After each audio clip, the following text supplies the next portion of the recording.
యోహాను రాసిన మొదటి పత్రిక 2వ అధ్యాయము 12వ వచనం నుండి 17వ వచనం వరకు చదువుదాం. నిన్నటి దినాన ప్రపంచమంతా కూడా ఒక ప్రత్యేకమైన దినముగా సెలబ్రేట్ చేసుకున్నారు. ఏమని పేరు పెట్టారు దానికి? వ్యాలంటైన్స్ డే, అంటే ప్రేమికుల రోజు. ప్రేమ అనేటువంటి దాన్ని జ్ఞాపకం చేసుకున్నారు. ప్రేమను అనేక విధాలుగా సెలబ్రేట్ చేసుకున్నారు. కోర్స్ ఆ ప్రేమను కేవలం యవనస్తులకే పరిమితం చేశారు. యవనస్తుల మధ్య ఉండేటువంటి ప్రేమకు మాత్రమే ఆ రోజును, నిజానికి ప్రేమను పరిమితం చేసి లోకములో సెలబ్రేట్ చేసినటువంటి రోజు అది. ఎస్, ప్రేమ అన్నటువంటి మాట ఎంతో వక్రీకరించబడుతున్నటువంటి దినాల్లో మనం ఉన్నాం.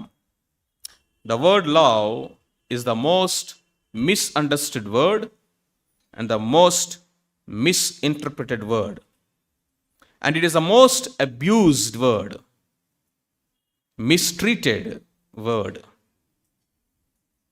ఎందుకంటే ప్రేమను గురించి చెప్పాలంటే బైబిలే చెప్పాలి. ప్రేమను గురించి మాట్లాడాలంటే ప్రభు అయిన యేసుక్రీస్తు వారే మాట్లాడాలి.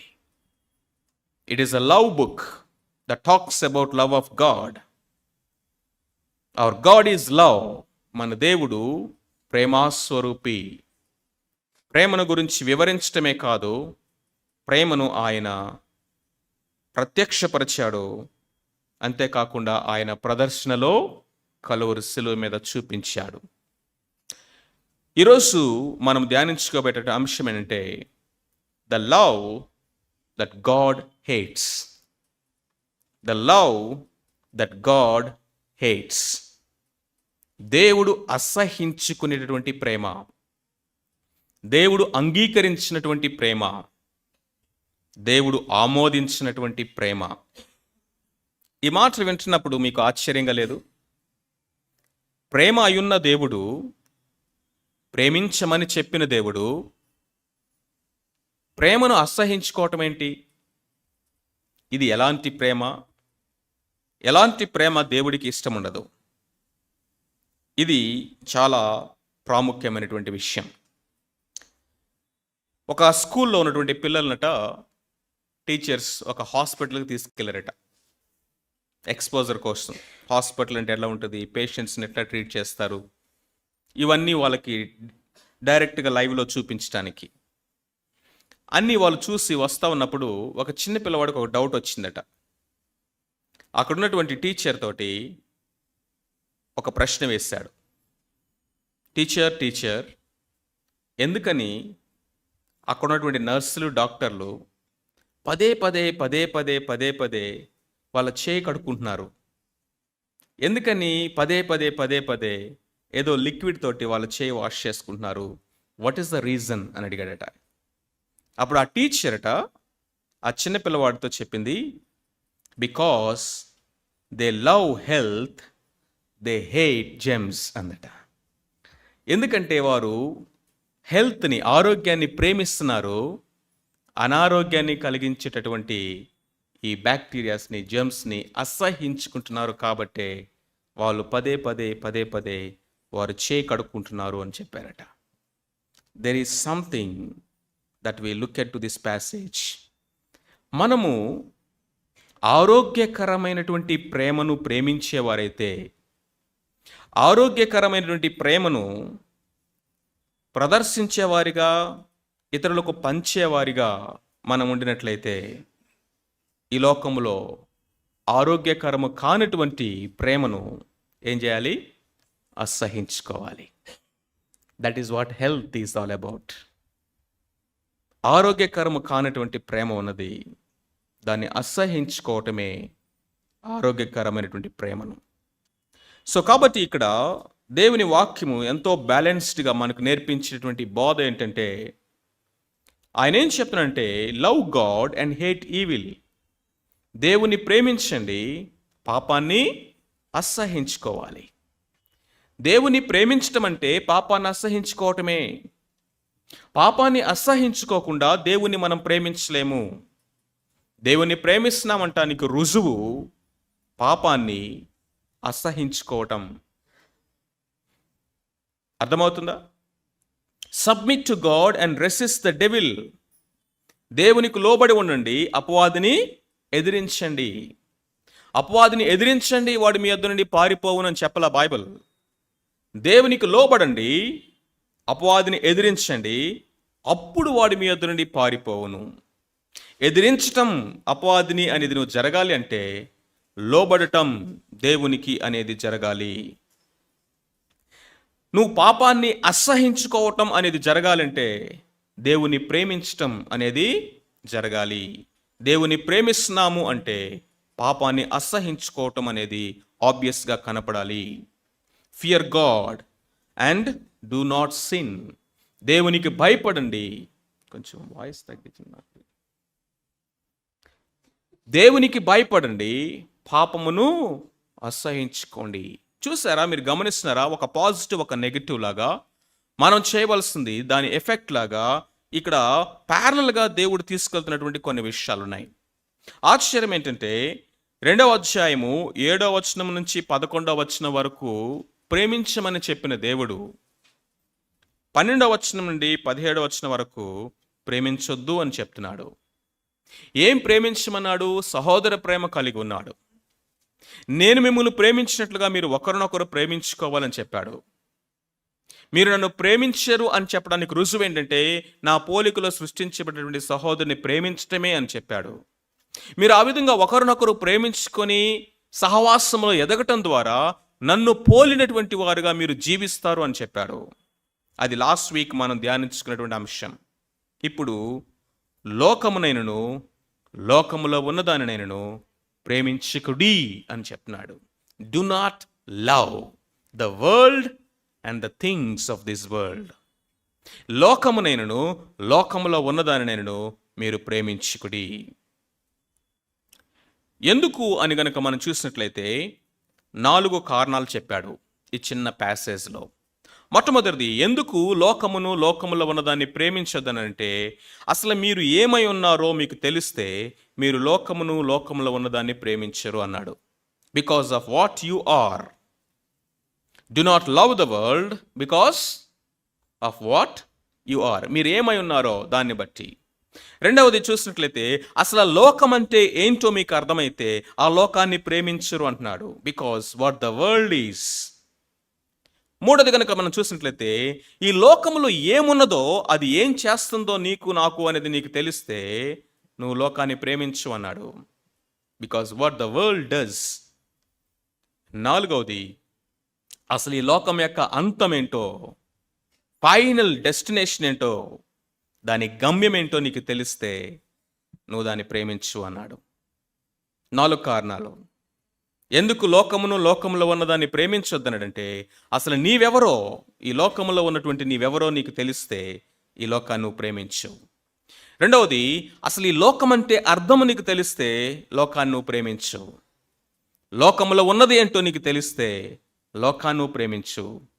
లోకము అల్టిమేట్గా ఏమవబోతుందో నువ్వు గమనిస్తే, ఎరిగితే లోకాన్ని నువ్వు ప్రేమించు. ఈ మాటలు చెప్తా ఉన్నప్పుడు మీ ముఖంలో ఒక బెరుకు, ఒక భయము, ఒక క్వశ్చన్ మార్క్స్ వస్తా ఉన్నాయి. అది నాకు అర్థమవుతుంది. లోకము లోకము లోకం అంటున్నాడు. ఏంటి లోకం? దాన్ని ఎలా అర్థం చేసుకోవాలి? ముందుకెళ్దాం, అక్కడికి వద్దాం. మొట్టమొదటిగా లోకమునైనను లోకములో ఉన్నదానిని మీరు ప్రేమించొద్దు అని అంటున్నాడు. ఎందుకంటే you must know who you are. మొన్న కూడా మనం చూసుకున్నాం మన యొక్క థీమ్లో, నువ్వు పాత స్వభావమును విడిచిపెట్టి నవీన స్వభావమును ధరించుకోవాలంటే మొట్టమొదటగా you must no your position. నువ్వెవరో నీకు తెలియాలి.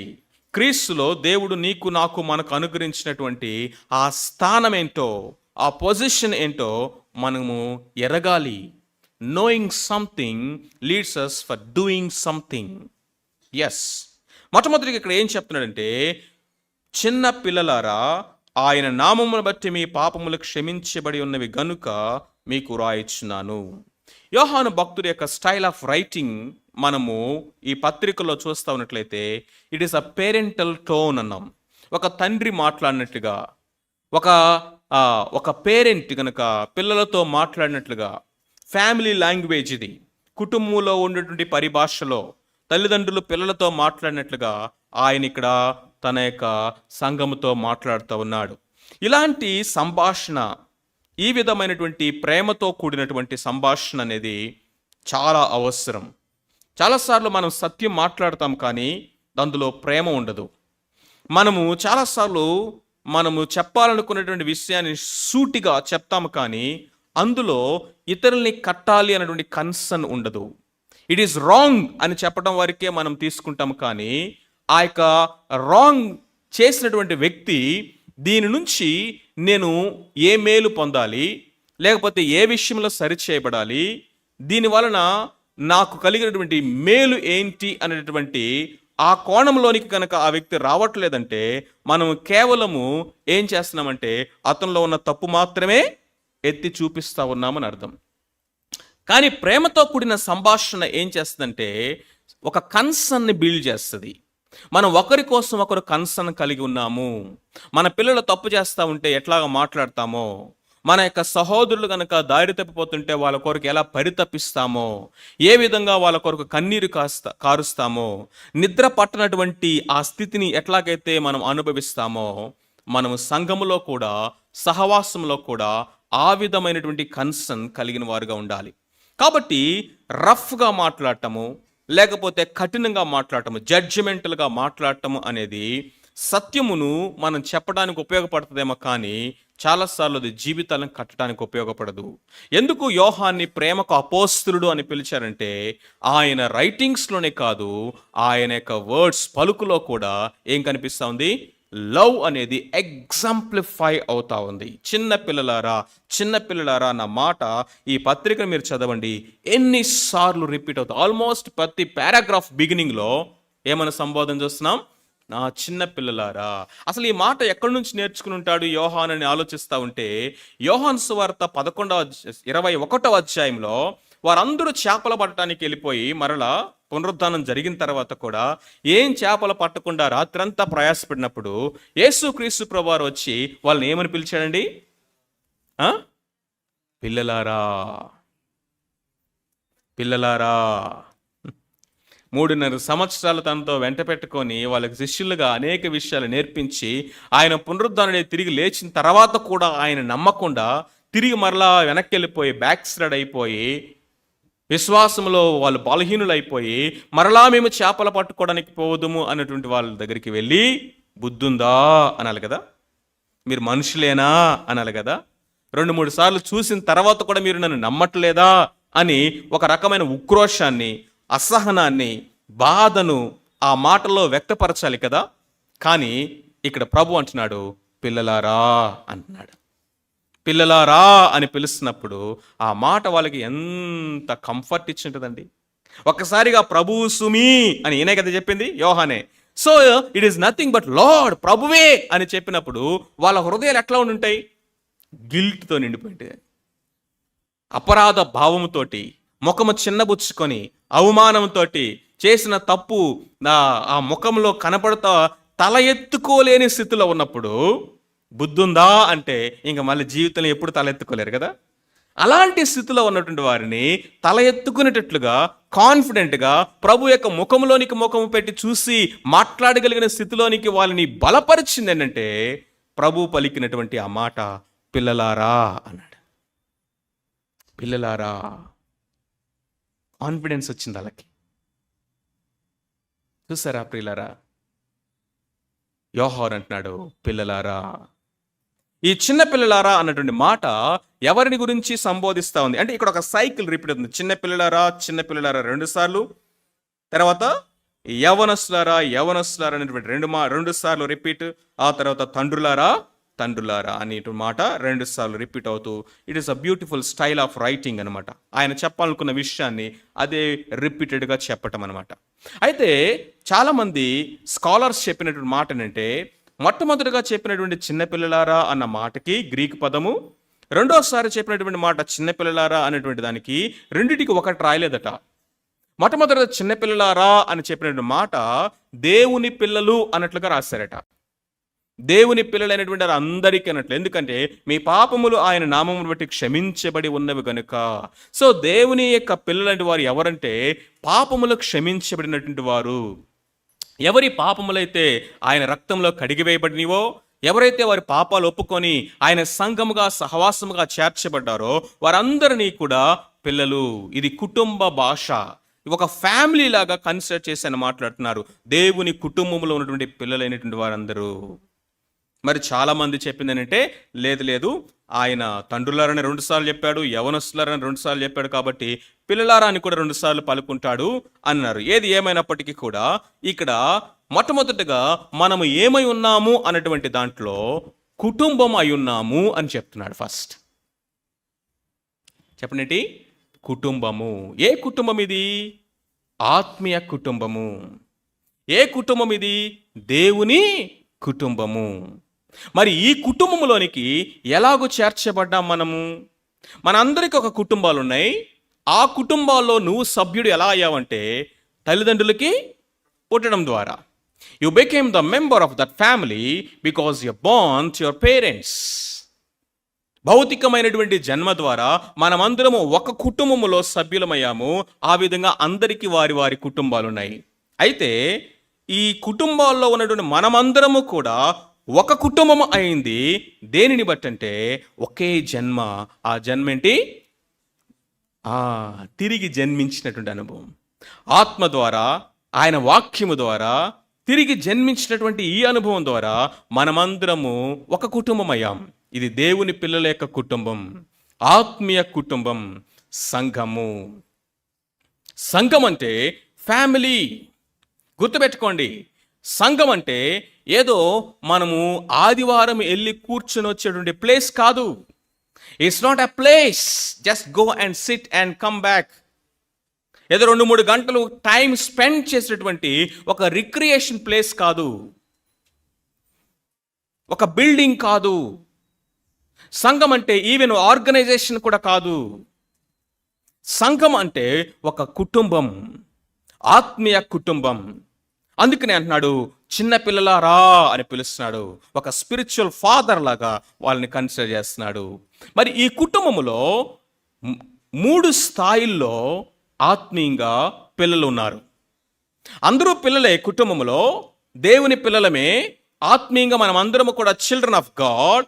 బట్ ఈ పిల్లలు ఎన్ని స్థాయిల్లో ఉన్నారయ్యా స్పిరిచువల్ కంటే? 3 స్థాయిల్లో ఉన్నారు. ఒకటి చిన్నపిల్లలు, రెండవది యవనస్తులు, మూడవది తండ్రులు. ఇది దేని తెలియజేస్తుందంటే ఆత్మీయంగా వారి వారి యొక్క గ్రోత్ యొక్క స్థాయిల్ని తెలియజేస్తా ఉంది. The state of their growth in spiritual life. What state they have in their spiritual life? Infants, youth or fathers. ఇప్పుడు ఇక్కడ కూర్చున్నటువంటి మనం అందరము కూడా, మారు మనసు పొందినటువంటి వారు అందరూ కూడా, ఆయన కుటుంబముగా సంఘములో చేర్చబడినటువంటి వారందరము కూడా ఈ 3 స్థాయిల్లో ఏదో ఒక స్థాయిలో ఉంటాం. ఇప్పుడు మనం అది పరీక్ష చేసుకోవాలి. మొట్టమొదటిది ఏంటంటే చిన్నపిల్లలు. చూడండి 14వ వచనం, చిన్నపిల్లలారా మీరు తండ్రిని ఎరిగి ఉన్నారు గనుక మీకు రాయిచున్నాను. 12వ వచనం, చిన్నపిల్లలారా ఆయన నామమును బట్టి మీ పాపములు క్షమించబడినవి గనుక మీకు రాయిచున్నాను. సో ఈ 2 మాటలను బట్టి ఒకవేళ చిన్నపిల్లలు అనేది ఇన్ఫాంట్ స్టేజ్ అని కనుక మనం తీసుకున్నట్లయితే, చిన్నపిల్లలు అనేటువంటి ఈ స్థాయి ఏమి తెలియచేస్తూ ఉంది? జస్ట్ అప్పుడే పాపములు క్షమించబడి మారు మనసు పొంది ఇప్పుడే ఆత్మీయంగా ఎదుగుతున్నటువంటి వారిని సూచిస్తూ ఉంది. భౌతికంగా మన వయసు ఎంత అయినప్పటికీ కూడా ఇప్పుడే రక్షించబడినటువంటి వారు ఆత్మీయంగా చిన్నపిల్లలే. భౌతికంగా మన వయసు ఎంతైనా కానీ ఇప్పుడే రక్షించబడినటువంటి వారు ఆత్మీయంగా ఏ స్థాయిలో ఉన్నారు? వారు పసిపిల్లల యొక్క స్థాయిలో ఉన్నారు. They are just babes in Christ. వీళ్ళకి ఏం కావాలంటే అష్యూరెన్స్ కావాలి. వారి పాపములు క్షమించబడినవి అన్న నిశ్చయత కావాలి.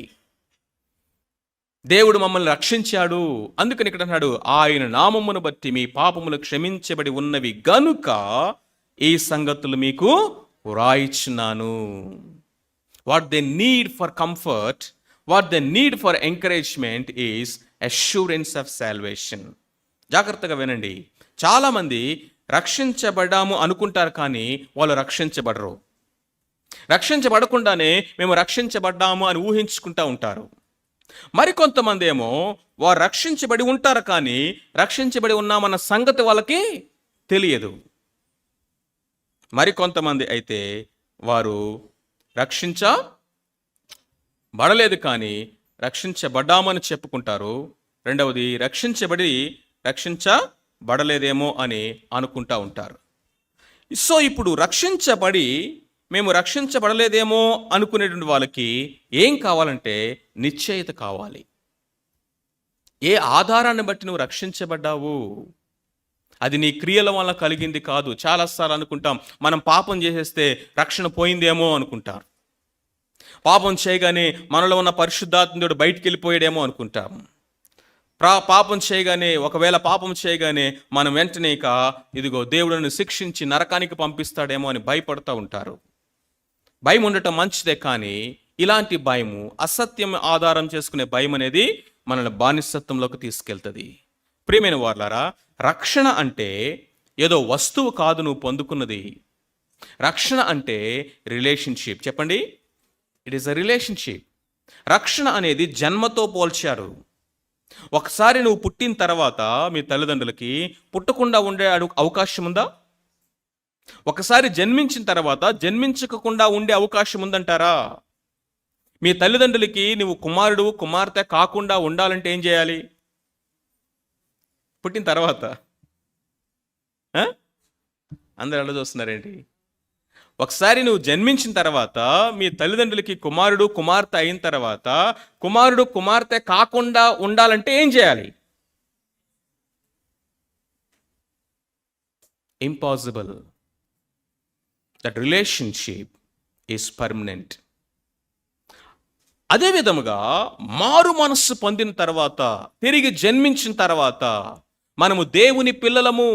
ఎందరో ఆయన అంగీకరించుదురో, ఆయన నామమందు విశ్వాసం ఉంచిన వారికి దేవుని పిల్లలు అయ్యే అధికారం అనుగ్రహించాడు. ఆయన దత్తపుత్రత్వాన్ని మనకిచ్చి మనల్ని అడాప్ట్ చేసుకున్నాడు ఆయన పిల్లలుగా. Once you are called the children of God, and that relationship is permanent and it is irrevocable. Irrevocable. It is impossible. పోగొట్టుకోవడానికి ఇది ఏమైనా వస్తువా? రిలేషన్షిప్ ఇది. కాకపోతే మోస్ట్ ఇంపార్టెంట్ క్వశ్చన్ ఏంటంటే, అసలు నువ్వు తిరిగి జన్మించావా లేదనేదే ఇంపార్టెంట్ క్వశ్చన్. చాలా మంది తిరిగి జన్మించకుండా నేను రక్షించబడ్డాను అనుకుంటా ఉంటారు. మారు మనస్సు పొందాము అంటానికి రుజువు ఏంటంటే, మారు మనస్సుకు తగిన ఫలము. చెప్పండి, మారు మనస్సు పొందాము, తిరిగి జన్మించాము అంటానికి రుజువేనంటే నూతన జన్మ అనుభవము మనలో స్టార్ట్ అవుతుంది. న్యూ లైఫ్ అనేది స్టార్ట్ అవుతుంది. అది అవ్వట్లేదంటే నువ్వు ఇంకా మారు మనస్సు పొందలేదు. పాపం చేయాలంటే భయం వేస్తుంది. పాపము గురించినటువంటి గిలి మనలో స్టార్ట్ అవుతుంది. దేవుని గురించినటువంటి ఆశలు లోపల నుంచి స్టార్ట్ అవుతాయి.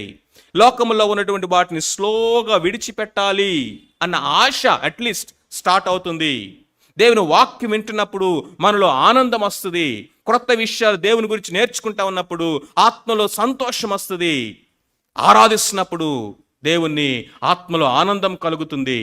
మనలో కొన్ని పాత జీవితానికి సంబంధించినవి ఒక్కొక్కటి విడిచిపెడుతూ క్రొత్త జీవితానికి సంబంధించిన విషయాలు మనం కొద్దిగా నేర్చుకుంటూ మనం ఆ రూపాంతర ప్రక్రియ అనేది మనలో స్టార్ట్ అవుతుంది.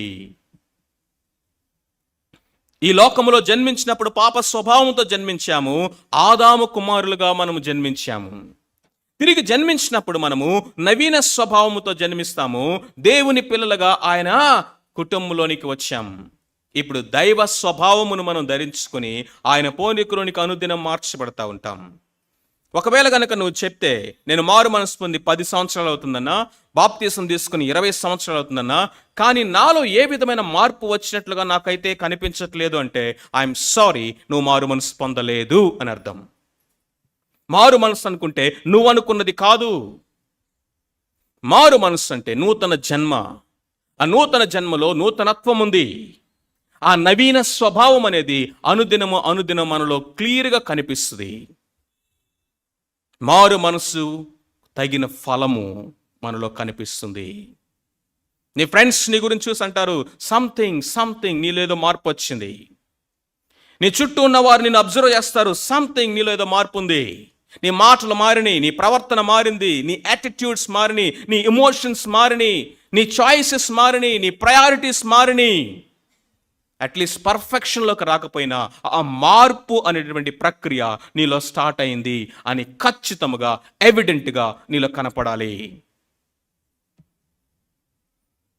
మందిరానికి వచ్చి యేసయ్య పాటలు పాడి మనము లోకాలకు వెళ్ళి సినిమా పాటలు పాడుతుంటే అది మారు మనసు పొందినట్టు కాదు.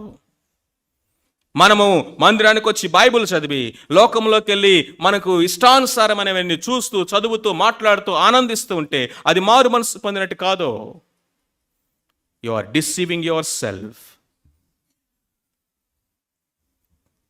ఆయన నామమును బట్టి నీ పాపములు క్షమించబడి ఉన్నవి అష్యూరెన్స్ ఇస్తున్నాడు. దేవుని వాక్యము దానికి అష్యూరెన్స్, మనలో వచ్చిన మార్పు దానికి అష్యూరెన్స్. మారు మనసు పొందిన ప్రతి వారిలో పరిశుద్ధాత్మ దేవుడు హృదయంలో నివసిస్తాడు. ఆ పరిశుద్ధాత్మ దేవుడు మనలో నుంచి ఒక ఇన్నర్ వాయిస్ని ఇస్తూ ఉంటాడు. ఏయ్, దట్స్ రాంగ్, అది చూడొద్దు, అటు వెళ్ళొద్దు, అలా మాట్లాడొద్దు. ఒక తప్పు చేసినప్పుడు మనం తప్పు చేసామన్నటువంటి గిల్ట్ని మనలో తీసుకొస్తాడు. తిరిగి పశ్చాత్తాపడటానికి తిరిగి మనల్ని ప్రోత్సహిస్తూ ఉంటాడు. ఈ పని మనలో ఉన్న పరిశుద్ధాత్ముడు మనకు నేర్పిస్తాడు. మారు మనసు పొందకుండా నువ్వు బైబిల్ చదివితే ఒక్క ముక్క అర్థం కాదు. మారు మనసు పొందిన తర్వాత బైబిల్ చదవడం స్టార్ట్ చేస్తే బైబిల్లో నుంచి దేవుడు నీతో మాట్లాడుతున్నాడు అని అనుభవం నీకు వస్తుంది. ఎందుకంటే నా గొర్రెలు నా స్వరము వినును. ఇవన్నీ కూడా మారు మనసు పొందామంటానికి రుజువులు. రెండవది ఇక్కడ ఏమంటానంటే, మీరు తండ్రిని ఎరిగి ఉన్నారు కనుక ఈ సంగతులు మీకు రాయిచున్నాను. తండ్రిని ఎరగటం అంటే అర్థమేనంటే, ఇప్పటి వరకు మారు మనసు పొందినటువంటి బిగినింగ్ స్టేట్లో ఉన్నటువంటి మనకేమవుతుందంటే, ఆ దేవుని గురించి వాక్యం గురించి ఇంకా పరిపూర్ణమైనటువంటి అవగాహనలోనికి మనం రాము. అష్యూరెన్స్ తర్వాత ద మోస్ట్ ఇంపార్టెంట్ థింగ్ ఏంటయ్యా ఈ పసిపిల్లలకు కావాల్సింది అంటే, దేవుని వాక్యాన్ని చదవటం, ప్రార్థన చేయటం. ఈ రెండింటి ద్వారానే మనము దేవుణ్ణి ఎరుగుతాం. Quiet time and prayer life. Quiet time, ప్రతిరోజు దేవుని వాక్య ధ్యానం మనం ఎందుకు చేయాలంటే ఏదో యాక్టివిటీ కోసం కాదు. దేవుని వాక్యం ఎందుకు చదవాలంటే రిలీజియస్ ప్రాక్టీస్ కోసం కాదు. ఎందుకు వాక్యం చదవాలంటే to know God. Unless otherwise you know him, you cannot have relationship with him. ఆయనతో సహవాసం చేయకుండా, ఆయనతో సంబంధం కలిగి ఉండలేము. ఆయనతో సంభాషించకుండా ఆయన ఎవరో నువ్వు ఎరగలేవు. ఇప్పటికీ కూడా మారు మనసు పొందామని చెప్పుకునే అనేక మంది క్రైస్తవ కుటుంబాల్లో పుట్టాము అని చెప్పుకునేటువంటి 4-5 తరాలు గడిచినా కానీ ఇప్పటికీ కూడా ఆశ్చర్యమైనటువంటి సంగతులుగా ఇచ్చేదంటే తెలుసా, దేవుడు మాట్లాడతాడా అన్నా అని అడుగుతారు. దేవుడు మాట్లాడతాడా అన్నా, దేవుడు మాట్లాడతాడా అనే క్వశ్చన్ మార్క్ ఫేస్ పెట్టావంటే నువ్వు మారు మనసు పొందలేదు అని అర్థం. మారు మనసు పొందిన ప్రతి బిడ్డ ఆయన స్వరము వినే అనుభవంలోకి వస్తారు. ఎలాగంటే చెవులో నుంచి కాదు, హృదయంలో నుంచి. He speaks from here through the word of God. మీరు జాగ్రత్తగా వినండి. 9 నెలలు గర్భములో ఉన్నటువంటి ఆ బిడ్డ డెలివరీ అయిన తర్వాత ఫస్ట్ గుర్తుపట్టేటువంటి స్వరం ఎవరిదో తెలుసా? మమ్మీది. మాట్లాడటం చేతగానటువంటి ఆ బిడ్డకి అప్పుడప్పుడే పనిచేస్తున్నాయి ఆ సెన్సెస్. అయినా కానీ immediately she recognize the voice of mother. Because ఎందుకని చెప్పండి, లోపల గర్భములో 9 నెలల నుంచి ఆమె వింటూ వచ్చినటువంటి ప్రాథమికమైన స్వరము తల్లి యొక్క స్వరం.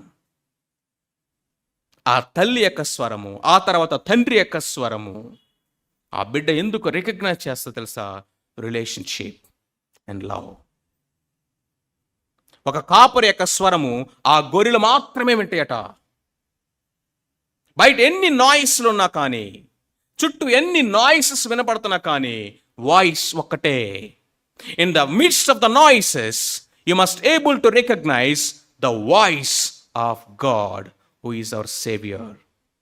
మారు మనస్సు పొందామంటానికి ఇవి గుర్తులు. ఈ అనుభవం ఉందా నీకు? ఒకవేళ లేకపోతే నీ పాపములు క్షమించబడినవా లేదా, రక్షణ నిశ్చయత నీకు వచ్చిందా లేదా అనేది పరీక్ష చేసుకో. రక్షణ నిశ్చయతలో మనం ఎదుగుతూ ఉన్నప్పుడు పసిపిల్లల గురించి ఇక్కడ చెప్తూ, పసిపిల్లల యొక్క క్యారెక్టరిస్టిక్స్ ఏంటో తెలుసా? కొరింథీయులకు రాసిన మొదటి పత్రిక 3:2 చదవండి. కొరింథీయులకు రాసినటువంటి మొదటి పత్రిక 3వ అధ్యాయం 2వ వచనం.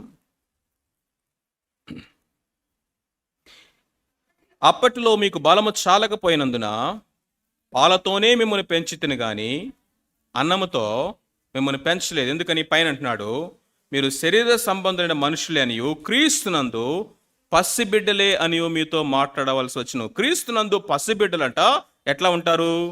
బలము లేని వారుగా ఉంటారు, బలహీనులుగా ఉంటారు. పాలతోనే పెంచాలి కానీ వారిని పౌష్టికాహారము తీసుకోలేరు.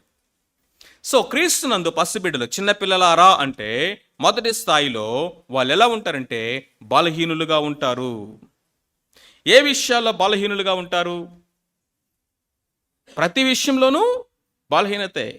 త్వరగానే శోధనలో పడిపోతూ ఉంటారు. అప్పటికప్పుడే దేవుణ్ణి స్తుతిస్తారు, అప్పటికప్పుడే దేవుణ్ణి ప్రశ్నిస్తారు. కొన్నిసార్లు అనుమానిస్తారు, తద్వారా అవమానిస్తారు. అప్పటికప్పుడే ఆత్మీయంగా శిఖరాగ్రంలో ఉన్నట్టుగా ఎంజాయ్ చేస్తారు, అప్పటికప్పుడే ఇదిగో వ్యాలీస్లో పడిపోయినట్టుగా డిస్కరేజ్ అయిపోతూ ఉంటారు. ఇది చిన్నపిల్లల యొక్క స్వభావం. చిన్నపిల్లలు అంటారు, మాకు చాక్లెట్ దొరికితే చాలనుకుంటారు వాళ్ళు. వాళ్ళ ప్రార్థనా జీవితం కూడా అట్లాగే ఉంటుంది. చిన్నపిల్లలు చాక్లెట్లు, బిస్కెట్లు అడిగినట్లుగానే ఉంటాయి. పరిపక్వతలోనికి రారు, మెచ్యూరిటీలోనికి రాలేరు. పరిపూర్ణతలో దేవుని అర్థం చేసుకోవటం అనేది తెలియదు. ఆత్మీయంగా బలహీనులుగా ఉంటాం, శోధనలో పడిపోతూ ఉంటాం. చిన్నపిల్లలకి ఏమొస్తే ఎక్కువ చెప్పండి? సిక్నెస్ కదా. ప్రతి చిన్న వాటికి సిక్ అయిపోతూ ఉంటారు. సీజన్ మారిందంటే సిక్ అయిపోవటం, జర్నీ చేసి వచ్చామంటే సిక్ అయిపోవటం, ఫుడ్ మారిందంటే సిక్ అయిపోవటం. అలాగే ఆత్మీయంగా పసిబిడ్డలుగా ఉన్నవారు ప్రతి చిన్న పాపంలో పడిపోతూ ఉంటారు. పడతాలేస్తూ బలహీనులుగా ఉంటారు. ఫీలింగ్స్ మీద బేస్ చేసుకుని వెళ్తూ ఉంటారు, ఫ్యాక్ట్స్ని అర్థం చేసుకోలేరు. అంతేకాదు వాళ్ళ యొక్క జీవితంలో వివేచన జ్ఞానం అనేది ఇంకా రాదు. చిన్నపిల్లలకు కూడా ఈజీగా వాళ్ళు మోసం చేస్తారు, కిడ్నాప్ చేస్తారు. ఎందుకంటే వాళ్ళకి డిజర్న్మెంట్ లేదు. హెబ్రీ రాసిన పత్రిక 5:13 అంటారు. వారు చూడండి ఒకసారి ఆ మాట. హెబ్రీలకు రాసిన పత్రిక 5వ అధ్యాయం 13వ వచనం. పసిపిల్లలట ఆత్మీయంగా ఎలా ఉంటారు? మరియు పాలు త్రాగు ప్రతివాడును శిశువే గనుక నీతి వాక్యం విషయంలో అనుభవం లేని వారుగా ఉంటారు. ఆత్మీయంగా పసిపిల్లలు అంటే ఎవరో తెలుసా? మీరు అనుకుంటున్నారేమో ఆత్మీయంగా పసిపిల్లలు అంటే వెనకున్న సండే స్కూల్ పిల్లలు అనుకుంటున్నారేమో. వాళ్ళ గురించి కాదు, ఇక్కడున్న వాళ్ళ గురించి వాక్యం మాట్లాడుతుంది. ఇక్కడ కూర్చున్న వాళ్ళు, వెనక చైర్లో కూర్చున్న చాలా మంది ఆత్మీయంగా పసిపిల్లలుగా ఉన్నారు. పసిపిల్లల యొక్క క్యారెక్టరిస్టిక్స్ ఏంటంటే ఇదిగో మనం ధ్యానించుకుంటున్నాం. మెచ్యూరిటీ ఉండదు, పరిపక్వత ఉండదు, త్వరగా అన్ని విషయాల్లో పడిపోతూ ఉంటారు, బలహీనులుగా ఉంటారు. పాలు వాళ్ళు ఎప్పుడు చూసినా కానీ ఇంకా సామెతల గ్రంథమే. ఏం చదువుతున్నామంటే సామెతలు. నెక్స్ట్ ఇయర్ ఏం చదువుతున్నామంటే కీర్తనలు. మళ్ళీ నెక్స్ట్ ఇయర్ ఏం చదువుతున్నామంటే సామెతలు. నెక్స్ట్ ఏం చదువుతున్నా కీర్తనలు. చాలామందికి అర్థమవుతుందని నా గురించి చెప్తున్నాడని పాలపేక పట్టుకొని తిరుగుతూ ఉంటారనమాట వాళ్ళు. మమ్మీ కొంగు పట్టుకొని, మమ్మీ వాడు గిల్లాడు, మమ్మీ వీడు కొట్టాడు మమ్మీ అని చెప్పేసి పిల్లలు పేరెంట్స్ దగ్గరికి వచ్చి ఏం చేస్తుంటారు? కంప్లైంట్స్ చేస్తూ ఉంటారు. వాళ్ళ మీద కంప్లైంట్స్, వీళ్ళ మీద కంప్లైంట్స్, ప్రతి చిన్నదానికి అలుగుడు, ప్రతి చిన్నదానికి గింజుకోవటం. పసిపిల్లలు పాలపేక పట్టుకొని తిరిగేవాళ్ళు. వాళ్ళకి చీమ చూస్తే భయం, చీకటి చూస్తే భయం, కుక్క అరిస్తే భయం. ఆత్మీయంగా కూడా ప్రతి చిన్న వాటికి భయపడుతూ ఉంటారు. స్టెబిలిటీ లేని ఎమోషన్స్. ఇవన్నీ కూడా ఆత్మీయంగా ఇన్ఫాంట్ స్టేజ్కి గుర్తులు ప్రియులారా. నో ఎక్స్పీరియన్స్, అనుభవము లేని వారు. నీతి వాక్యం విషయంలో ఏం లేదట, అనుభవము లేదు వాళ్ళకి. చిన్నపిల్లలకి ఇంకా అనుభవాలు రావు. మొట్టమొదటి స్థాయి ఆత్మీయంగా ఏంటంటే పసిపిల్లలు. ప్రియ సహోదరుడా, సహోదరి, ఆత్మీయంగా ఇక్కడ ఇచ్చిన డిస్క్రిప్షన్ అంతా నా గురించే అని నీ మనస్సాక్షినితో చెప్తుందా? నా జీవితం ఎట్లాగే ఉంది అని నీకు అర్థమవుతుందా? దేవుని వాక్యం నిన్ను ప్రోత్సహిస్తూ ఉంది. ఈ ఇన్ఫాంట్ స్టేజ్ నుంచి, చిన్నపిల్లల స్థాయి నుంచి యవ్వన స్థాయికి ఎదుగు. యవ్వన స్థాయి అంటే చూద్దాం రండి. 13వ వచనం, యవనస్తులారా మీరు దుష్టుని జయించున్నారు గనుక మీకు రాయిచున్నాను. 14వ వచనం, యవనస్తులారా మీరు బలవంతులు, దేవుని వాక్యం యందు నిలుచుచున్నది, మీరు దుష్టుని జయించున్నారు గనుక మీకు రాయిచున్నాను. ఇప్పుడు మీరు చెప్పండి, యవన వయస్సు లేకపోతే యవన స్థాయి అనేది దేన్ని బట్టి ఈ 2 వచనాల్లో మనం చూస్తున్నాము? బలవంతులు.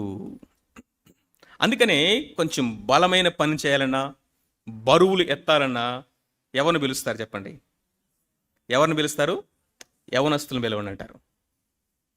25 సంవత్సరాలు 30 సంవత్సరాల లోపు ఉన్న వాళ్ళు ఫుల్ ఆప్టిమమ్ స్ట్రెంగ్త్ వాళ్ళలో ఉంటుంది. యవనస్తులను పిలవని అంటారు. Youth are known for their strength, infants are known for their weakness. వీళ్ళు బలహీనులు అన్నాడు, వీళ్ళనేమో బలవంతులు అంటున్నాడు. దేవుని కొరకు బలవంతులుగా ఎదగటం. బలం ఎక్కడుంది? దేవునిలో ఉంది. ఆ దేవునిలో ఉన్నటువంటి బలాన్ని విశ్వాసము ద్వారా వారి వ్యక్తిగత జీవితాల్లో క్రియాసాధకం చేయటంలోనే ఈ యొక్క యవన స్థాయి అనేది ఉంది. Spiritual strength. వారు ఆత్మీయంగా బలంగా ఉంటారు. ఎందుకు అంటే దేవుని వాక్యము వారిలో నివసిస్తుందట. సీక్రెట్ కూడా ఆయన చెప్పేశాడు. The strength is because of the word of God. దేవుని వాక్యం వాళ్ళ హృదయంలో ఉంటుంది. ఇక్కడ యవనస్తులంటే ఇక్కడ కూర్చుని యవనస్తులని కాదు. ఇక్కడ యవనస్తులంటే ఈ వాక్య భాగంలో యవ్వన వయస్సులో ఉన్నవారు అని కాదు, ఆత్మీయంగా బలవంతులుగా ఉన్నవారు అని అర్థం. కొన్నిసార్లు 80 సంవత్సరాల వయసులో కూడా ఆత్మీయంగా వారు యవనస్తులుగా ఉంటారు. క్యాలేబ్ అంటున్నాడు 85 సంవత్సరాల వయసులో ఏమంటున్నాడండి? ఈ కొండ ప్రాంతమును నాకు అంటున్నాడు. ఆ కొండలు ఎక్కడానికి నాకు బలం ఉంది, యుద్ధాలు చేయడానికి నాకు బలం ఉంది, అనాకీయులను ఓడిస్తాను, హెబ్రోన్ నాకు దయచేయి అని అడుగుతున్నాడు. ఎంతయ్యా ఆయన వయసు అంటే 85 సంవత్సరాలండి. 40 సంవత్సరాల్లో వాగ్దానం చేయబడినటువంటి ఆ వాగ్దానాన్ని 85 సంవత్సరాల్లో క్లెయిమ్ చేస్తున్నాడు. ఏమంటున్నాడంటే, అప్పుడు మోషే నన్ను పంపించినప్పుడు నేను ఎంత యవ్వనంగా ఉన్నానో ఇప్పుడు కూడా అలాగే ఉన్నాను. శరీరం బలహీనమైందో కమని మనస్సు మాత్రం, ఆలోచనలు మాత్రం, విశ్వాసం మాత్రము, ఆత్మీయతలో మాత్రము ఇంకా నేను యవనస్తుడిగానే ఉన్నాను. I will fight, I will నాక్ డౌన్ ద ఎనిమీస్. శత్రువులను కుప్పకూలేటట్టుగా నేను కొట్టగలను, కొండలు ఎక్కగలను, యుద్ధాలు నేను చేయగలను. చాలామంది యవనస్తులకి ఏ మనస్సు ఉంటుందో తెలుసా? Settled mind. ఏ మైండ్ ఇది? Settle mind. ఈ సెటిల్ మైండ్ అంటే ఏంటో తెలుసా? ఏం చేస్తాంలే, ఏం వెళ్దాంలే, మన వల్ల కాదులే, మనము చేయలేములే, మనకు రాదులే. మీరు ప్రయత్నించకుండా నీకు రాదన్న సంగతి నీకు ఎలా తెలిసింది? నేర్చుకుంటే వస్తుంది కదా. ఏదైనా సరే నేర్చుకుంటే వస్తుంది కదా. ప్రయత్నం చేస్తే నేర్చుకోవచ్చు కదా. అసలు ఆ ప్రయత్నమే చేయకుండా, అసలు నేర్చుకోవాలన్నటువంటి ఆ యొక్క పనినే మనం తలపెట్టకుండా, నాకు ఇది రాదు, ఇది నేను చేయలేను, నాకు ఇది చేత కాదు, నాకు ఇది భయము. వృద్ధుల మనస్సు ఇది. వాళ్ళు కొండలు ఎక్కడామంటే వాళ్ళకి భయం వేస్తుంది. అందుకనే లిఫ్ట్ ఉందా అని అడుగుతారు మెట్లు ఎక్కాలనగానే. అవునా? ఎవరైనా ఇంటికి వెళ్ళగానే వెస్ట్రన్ కమోడ్ ఉందా అని అడుగుతారు. ఎందుకంటే వృద్ధుల యొక్క ప్రాథమికమైన అవసరతలు అవి. వాటి మీద వాళ్ళు ఆధారపడతారు. కొంచెం నడవాలంటే నన్ను కొంచెం చేయి పట్టుకుని నన్ను నడిపించాయా అంటారు. లేదా కారు ఉందా కొంచెం నన్ను తీసుకెళ్ళడానికి, నేను నడవలేను అంటారు. ఆయాసం వస్తుంది, బలహీనులైపోతారు. అది వృద్ధాప్యం. కానీ యవనత్వం ఏంటంటే తెలుసా? బలం. యెహోవా నా బలమా అని దావీదు అంటున్నాడు. డేవిడ్ నాక్ డౌన్ గొలియాత్. యవనుడుగా ఉన్నటువంటి ఆ యొక్క దావీదు గొలియాతును పడగొట్టాడు. ఏ బలాన్ని బట్టండి? ఈ బలాన్ని బట్టా కాదు. ఈ బలం అన్న వాళ్ళు అక్కడ డేరాలో దాక్కున్నారు, పారిపోయారు వాళ్ళు. ఏ బలం అండి? ఈ బలాన్ని బట్టా. ఆ బలాలు బలమైనటువంటి ఆయుధాలు ఉన్న వాళ్ళందరూ పారిపోయారు. వడిసెల పట్టుకొని ఒక కుర్రోడు వచ్చాడండి. ఈయన బలం ఏంటో తెలుసా? యెహోవా నా బలమా. If God is your strength, you are youth forever, because you will draw strength from God daily.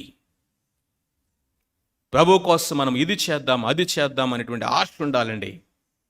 వీళ్ళు దుష్టుని అపవాదిని జయించిన వారట. They live overcoming life. పాపాలను జయించటం, శోధనలను జయించటం, నో చెప్పటం వీళ్ళకి సాధ్యమవుతుంది. పసిపిల్లలకి నో చెప్పటం తెలియదు. ఐస్ క్రీమ్ ఇస్తావా చస్తావా అని ఏడుస్తారు, రోజంతా ఏడుస్తారు. రోజంతా ఏడ్చి ఏడ్చి నెక్స్ట్ డే జ్వరం తెచ్చుకుంటారు. ఎందుకని? నువ్వు ఐస్ క్రీమ్ తింటే వచ్చే జ్వరం ఏదో మళ్ళీ దానికోసమైనా వస్తుందని సంగతి వాళ్ళకి తెలియదు. ఏది పడితే తింటే లోపల వర్మ్స్ ఫామ్ అవుతాయని తెలియదు, ఫుడ్ పాయిజన్ అవుతుందని తెలియదు. ఎలా పడితే అలాగా వర్షంలో ఆడుకుంటే జలుబు చేస్తుందని వాళ్ళకి తెలియదు. కానీ యవ్వనులు ఎవరో తెలుసా? ఏది ఆరోగ్యమో, ఏది అనారోగ్యమో, ఏది క్షేమమో, ఏది కీడో, ఏది దేవునికి ఇష్టమో, ఏది దేవునికి ఇష్టం లేదో దాన్ని వివేచించగలుగుతారు. అంతేకాకుండా నో అని చెప్పగలుగుతారు. నో అని చెప్పగలుగుతున్నావా నువ్వు? Do you have a strength to say no?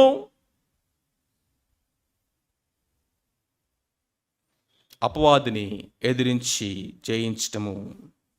Spiritual strength ఉంది, అంతేకాకుండా విక్టోరియస్ లైఫ్ ఉంది. మూడోది వర్డ్ సెంటర్డ్ లైఫ్. దేవుని వాక్యము మీలో నివసిస్తూ ఉన్నది. ఎవరు దేని చేత తమ నడతను శుద్ధి చేసుకుంటారు? నీ వాక్యమును బట్టి, దానిని బట్టి నడుచుకోవటం వల్లే కదా. దేవుని వాక్యము.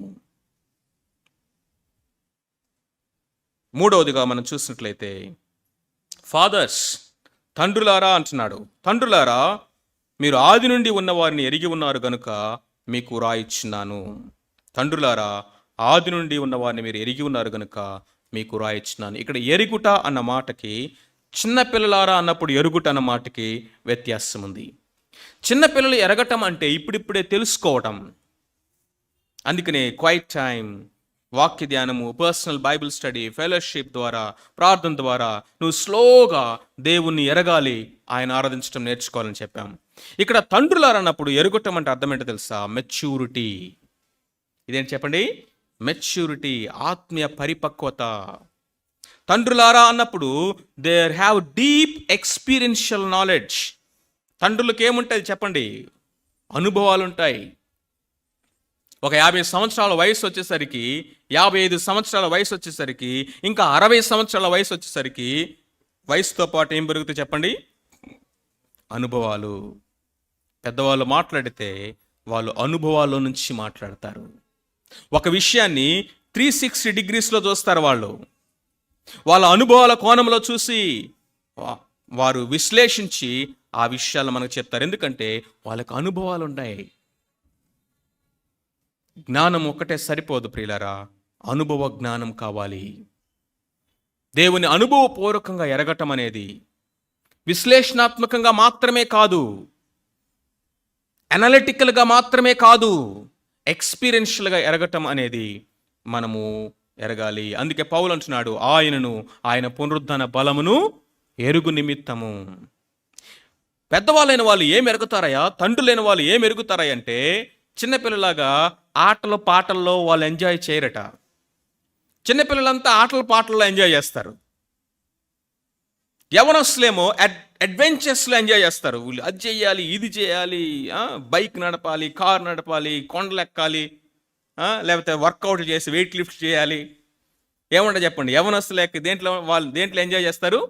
అడ్వెంచర్స్లో ఎంజాయ్ చేస్తారు. కానీ పెద్దవాళ్ళట దేంట్లో ఎంజాయ్ చేస్తారు దశ?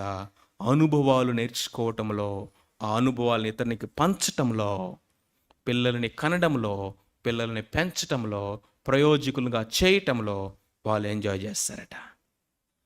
ఆత్మీయంగా తండ్రులు అంటే ఎవరో తెలుసా? ఆత్మీయంగా పిల్లల్ని కనేవాళ్ళు, ఆ పిల్లల్ని పెంచేవాళ్ళు ప్రయోజకులుగా చేసేవారు.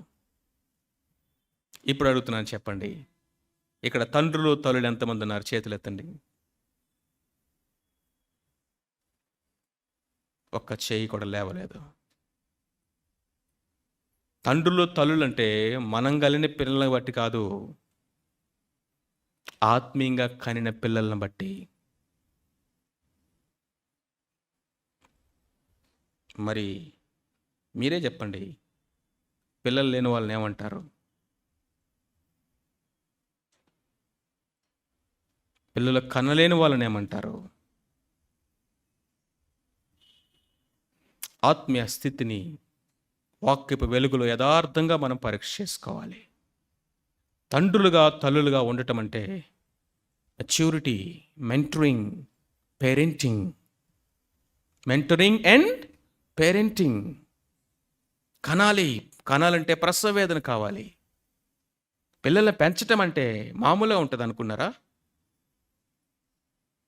ట్విన్స్ పుట్టిన వాళ్ళని అడగండి, ఉన్నారుగా మన చర్చిలోనే. ఇన్ఫాంట్ పిల్లలు, ఇప్పుడే మంత్స్ బేబీస్, సంవత్సరం లోపు ఉన్న పిల్లల్ని పెంచేటటువంటి తల్లిదండ్రులను అడగండి, ఆ ప్రయాస ఎట్లా ఉంటుందో. ఆత్మీయంగా కూడా పిల్లల్ని పెంచడంలో ఈ ప్రయాస ఉంది. దాన్ని చేసేవాళ్ళు తండ్రులు. యవనులు ఓవర్కమింగ్ లైఫ్, స్ట్రెంగ్త్, దేవుని కొరకు అడ్వెంచర్స్ చేయాలి అనే ఆశ కలిగి ఉర్రూతలూగేటటువంటి ఉత్సాహముతో ఉండేటటువంటి, ఉత్సాహం అంటే డ్యాన్స్ వేయాలని కాదు నేను చెప్పేది, but there is a bubbling joy and strength inside, like Caleb. పసిపిల్లలుగా ఉన్నవారు యవనులుగా ఎదగాలి, డిసైపుల్స్. యవనులుగా ఉన్నటువంటి వారు తండ్రులుగా ఎదగాలి, లీడర్స్. ఇది ఆత్మీయతలో ఉన్నటువంటి స్థాయిలు. ఎందుకు లోకములో ఉన్నదాన్ని ప్రేమించొద్దు అంటున్నానంటే, మనము లోకము నుండి వేరు చేయబడిన కుటుంబము, లోకము నుండి వేరు చేయబడి రక్షించబడినటువంటి వారి యొక్క సమూహం ఇది. రక్షణ అంటే ఏంటి? మీరు లోకమునకు వేరై మారు మనసు పొందండి. లోకములో నుండి బయటికి తీసుకొచ్చాడు ఆయన మనల్ని. లోక సంబంధులుగా చేయక ఆయన తన వారిగా ఒక కుటుంబంగా ఏర్పాటు చేసుకున్నారు. కాబట్టి లోకంలో ఉన్నదాన్ని ప్రేమించొద్దన్నాడు. మరి ఇప్పుడు లోకం అంటే ఏంటి? లోకం అన్న పదానికి 3 మీనింగ్స్ ఉన్నాయి. ఒకటి, దేవుడు సృష్టించినటువంటి ప్రపంచం. ప్రపంచాన్ని ఇంగ్లీష్లో ఏమంటారు? వరల్డ్. రెండవది ప్రజలు. God so love the world. దేవుడు లోకం ఎంతో ప్రేమించెను. అంటే ఏం ప్రేమించాడని? పీపుల్. It's about people. లోకం అంటే మట్టి కాదోయ్, లోకం అంటే మనుషులోయ్, లోకం అంటే మనుషులు. మూడవది, లోకము అంటే ద ఈవిల్ సిస్టమ్. మీరు ఇలా వింటారు కదా మీరు, ద వరల్డ్ ఆఫ్ స్పోర్ట్స్ అంటారు. ద వరల్డ్ ఆఫ్ స్పోర్ట్స్ అంటే ఏంటి? ద వరల్డ్ ఆఫ్ బిజినెస్ అంటారు, ద వరల్డ్ ఆఫ్ పాలిటిక్స్ అంటారు. What does it mean by world of politics, world of business, world of economics, world of sports, world of education? అక్కడ ప్రపంచం అంటే ఏంటి? ఆ system, అందులో జరిగే కార్యకలాపాలు, అందులో ఉన్న పాలసీస్, అందులో ఉన్న వ్యవహార శైలి. In the same way the world అన్న మాటకి అక్కడ అర్థమేనంటే అపవాది చేత ప్రేరేపించబడి, నియంత్రించబడి, నిర్వహించబడుతున్నటువంటి వ్యవస్థ, దాన్ని వరల్డ్ అన్నారు. It's about a system. ఈ లోకము అనేది అపవాది యొక్క చేతుల్లో ఉందన్నాడు. చూడండి, 1 యోహాను పత్రిక 5వ అధ్యాయం 19వ వచనం చదవండి.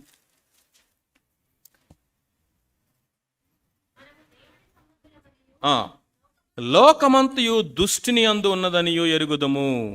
కింద ఫుట్ నోట్లు ఏం రాశారు? దుష్టుని యందు పడి ఉన్నది. ఇంగ్లీష్లో ఏం రాస్తుంది తెలుసా? ద వరల్డ్ ఈస్, ఇంగ్లీష్లో చదవండి.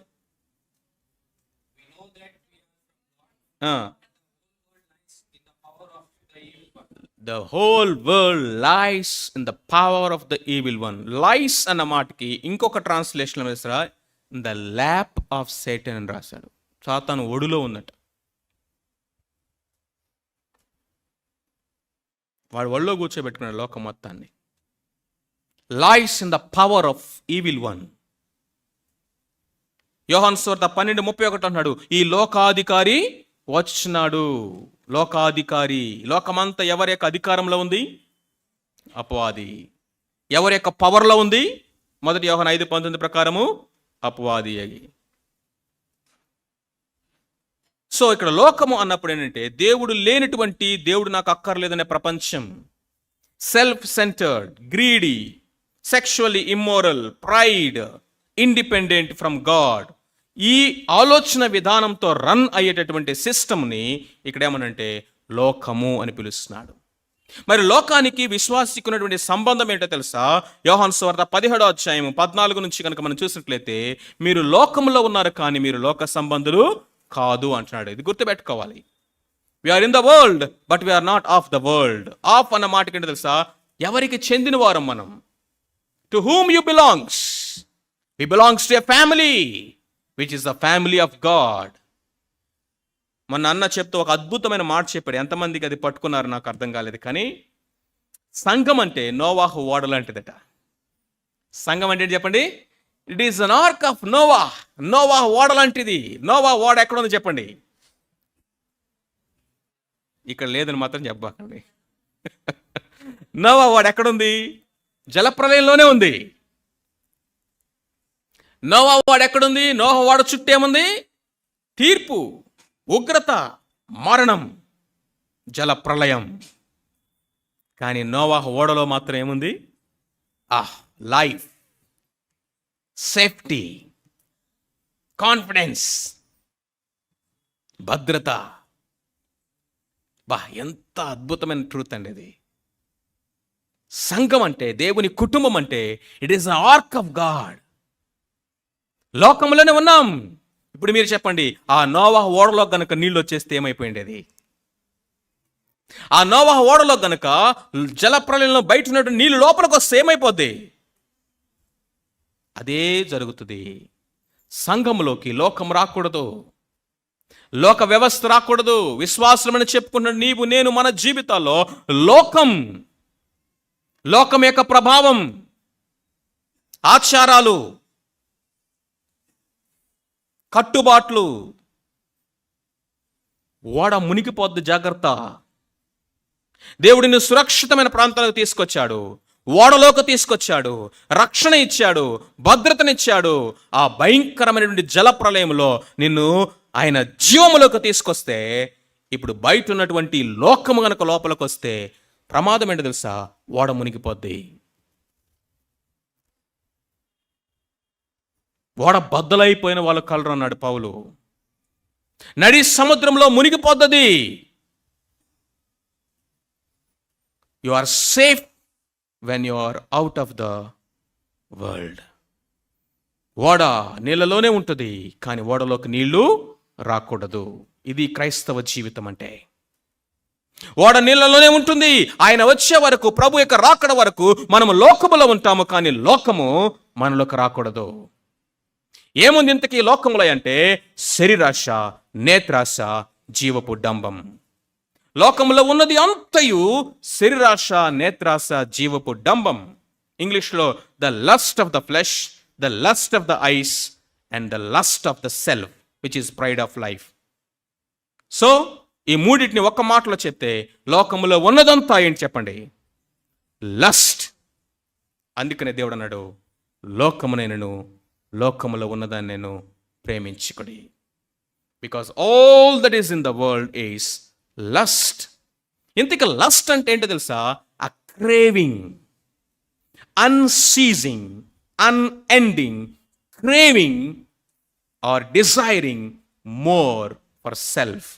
నా కోసం, నా యొక్క హృదయంలో లోపల ఉన్నటువంటి ఆ పాపము యొక్క ఇచ్చలను, కోరికలను, స్వభావాన్ని నెరవేర్చుకోవటం కోసము నాకు ఇంకా ఇంకా ఇంకా ఇంకా ఇంకా కావాలి అని ఆ బలమైనటువంటి కోరిక, దురాశ ఉంది చూసారా, దాన్నే లస్ట్ అన్నాడు.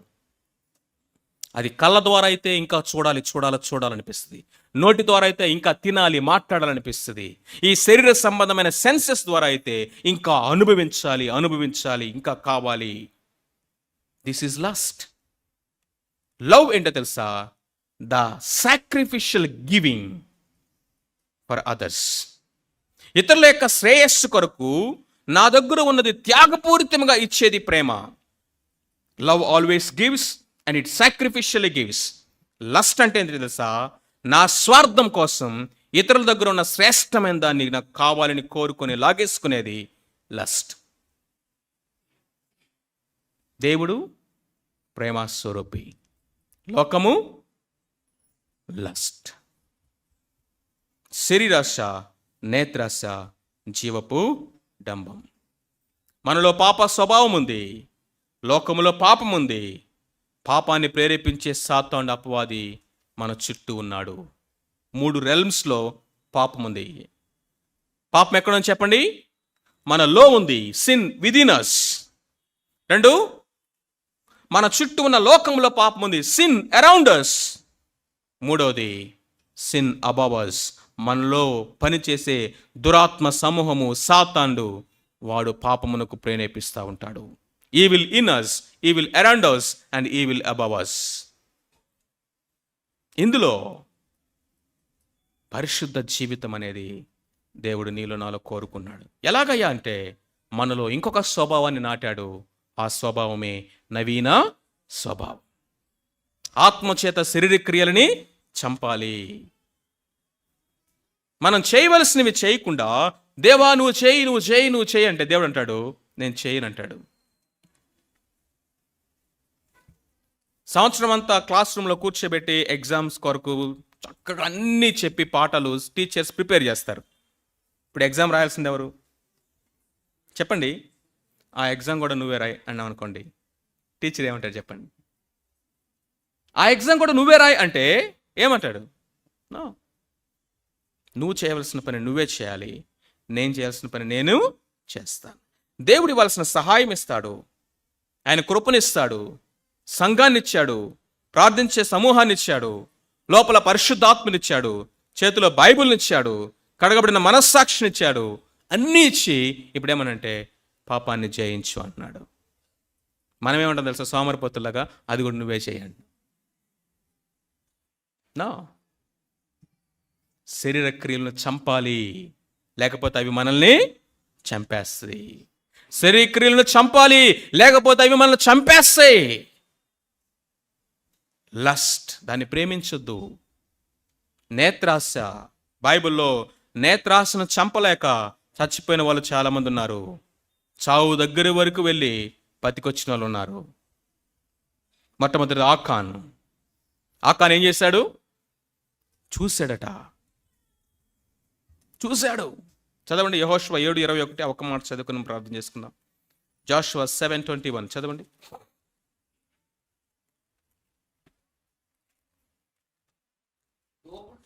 దోపుడు సొమ్ములో ఒక మంచి శ్రీనారు పై వస్త్రమును, 200 తులముల వెండిని, 50 తులముల ఎత్తుగల ఒక బంగారు కమ్మెను. చూడండి అంటే ఏం చూడాలి? వాక్యం చూడండి. ఏమని ఒప్పుకుంటున్నాడండి ఆకాను? నేను చూచి వాటిని ఆశించి వాటిని తెచ్చుకొని. 3 స్థాయిల్లో జరిగిన పాపము ఒప్పుకుంటున్నాడు. వాటిని చూచాను, వాటిని ఆశించాను, వాటిని తెచ్చుకున్నాను. ఆదాము అవ్వలు పాపం చేసినప్పుడు పాపం ఎలా జరిగిందో తెలుసా? మొట్టమొదటిది చూచుటకు రమ్యముగా నేత్రాశ, ఆహారముకు మంచిది శరీరాశ, మంచి చెడ్డల తెలివినిచ్చి ఫలమిది జీవపు డంబము. దేవుని కంటే గొప్పవాళ్ళం అయిపోతాం, దేవుళ్ళు అయిపోతాము. జీవపు డంబం. ఆహారములకు మంచిది శరీరాశ, చూపులకు రమ్యముగా ఉంది నేత్రాశ. అసలు ఆదిలో వాడు పడగొట్టిందే లోకమును ఇంజెక్ట్ చేశాడు. శరీరాశ, నేత్రాశ, జీవపు డంబం. లోకమునైనను లోకములో ఉన్నదాన్నైను ప్రేమించుకుడి. జీవపు డంబం అంటే గొప్పలు చెప్పుకోవటం, సెల్ఫ్ డబ్బా. కొంతమంది ఇక వాళ్ళ గురించి వాళ్ళు చెప్పుకుంటూ ఉంటారు, వాటిలో అతిశయిస్తారు. ఈ లోకములో మనం దేనిలో అతిశయించకూడదండి. దేవునిలో తప్ప మనకు అతిశయించడానికి వేరే కారణం ఏది ఉండకూడదు. కొంతమంది తెల్లగా ఉన్నారని అతిశయిస్తారు, నల్లగా ఉన్న వాళ్ళని చూడగానే కర్రె కాకి, మసి బొగ్గు, ఇంకా నీగ్రో. కొంతమంది వాళ్ళ జుట్టును చూసి అతిశయిస్తూ ఉంటారు, వస్త్రాలను బట్టి అతిశయిస్తూ ఉంటారు, బ్యాక్గ్రౌండ్స్ని బట్టి అతిశయిస్తూ ఉంటారు, చదువును బట్టి, జ్ఞానాన్ని బట్టి, భక్తిని బట్టి, వాళ్ళకు కలిగినటువంటి స్థితిని బట్టి. కొంతమంది నాలాగా ఎవరు ప్రార్థన చేయలేరు, అది కూడా అతిశయమే, గర్వం. నా అన్ని రోజులు ఎవరు ఉపవాసం ఉండలేరు, గర్వం. నాలాగా ఎవరు బైబిల్ బాగా చదవలేరు, మైక్లో గర్వం. ఎదుటి వాళ్ళని చిన్న చూపు చూసే ప్రతి యాక్టివిటీ గర్వం, అతిశయం. సెల్ఫ్ని ప్రొజెక్ట్ చేసే ప్రతి యాక్టివిటీ ఏంటది? గర్వం, లస్ట్. ఇదంతా లోకం అండి. లోకంలో ఎక్కడికి వెళ్ళినా ఇదే కనిపిస్తట, డంబం. లోకంలోకి వెళ్ళిన ఎక్కడికి వెళ్ళిన ఇదే కనిపిస్తుంది, నేత్రాశ. లోకంలో ఎక్కడికి వెళ్ళినా ఒకటే కనిపిస్తుంది, సెన్షువాలిటీ, ఇమ్మొరాలిటీ. విగ్రహారాధనలో ఉండేది కూడా డంబమే, అతిశయాలే ఉన్నాయి దాంట్లో. దాన్ని ప్రేమించొద్దు అంటున్నాడు. ఏమవుతుందయ్యా లోకముని ప్రేమిస్తే? తండ్రి ప్రేమ వాడిలో ఉండదు. అండ్ ఫైనల్గా అంటున్నాడు, లోకము దాని ఆశలు గతించిపోవును. The end of the world అంటే తెలుసా? డిస్ట్రక్షన్. పంచభూతములు అన్నీ కూడా మిక్కటమైన వేండ్రముతో లయమైపోబోతుంది. ఈ లోకం యొక్క వ్యవస్థ అంతా కూడా ఇదిగో ఇట్స్ గోయింగ్ టు బి డూమ్. కాబట్టి లోకమును ప్రేమించేవాడు, లోక స్నేహము చేసేవాడు, లోక మాలిన్యం అంటించుకునేవాడు లోకముతో పాటు నశించిపోతాడు. లోకము యొక్క శిక్షతో పాలు పొందుకోవాల్సి వస్తుంది. లోతుని జ్ఞాపకం చేసుకుందాం, లోతు కుటుంబాన్ని జ్ఞాపకం చేసుకుందాం. లోకముతో పాటు లోతు భార్య శిక్ష పడింది అక్కడ. శిక్ష అసలు ఎవరికండి? సొదొమ గొమొరాకి. నీతిమంతుడైన లోతు కుటుంబాన్ని దేవుడు బయటకు తీసుకొస్తే శరీరాశ, నేత్రాశ, జీవపు డంబము, ఈ మూడింటిని జయించినటువంటి ఆమె ఏమైపోయింది? ఉప్పు స్తంభం అయిపోయింది. వెనక్కి చూస్తున్నావా? ఇంకా వెనక్కే చూస్తున్నావా?